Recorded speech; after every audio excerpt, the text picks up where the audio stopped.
It starts with just one hit, just one, to fit in. But what happens next? As college students, it's easy to fall into peer pressures, especially with vaping, which can seem small, but it's actually significant.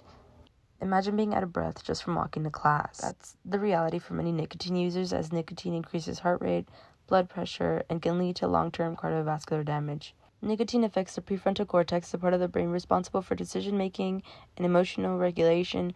This is critical because the brain is still developing until the mid-20s. So college students who use nicotine will have an altered brain chemistry, leading to increased anxiety, mood swings, and difficulty concentrating in class.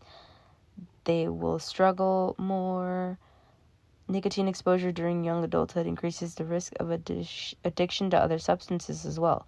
It primes the brain for dependency, making it incredibly harder to quit.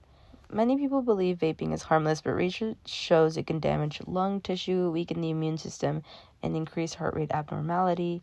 Additionally, it affects the brain, which is the most powerful tool of the body. Once nicotine changes the way the brain functions because of all the chemicals going to it, it's kind of like a computer program that gets infected by a virus. Everything becomes affected. It's harder for it to function. So a student who consumes long-term amounts of nicotine will find themselves feeling trapped.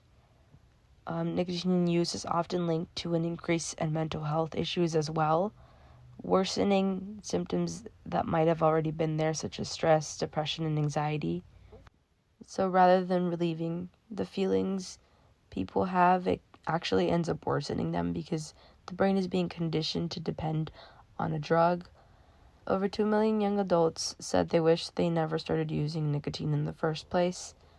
Don't be one of them. Don't let nicotine steal your potential. Choose health. Choose yourself. Say no to nicotine. It's your body, your brain, your future. The only way to protect them is to avoid this drug in the first place.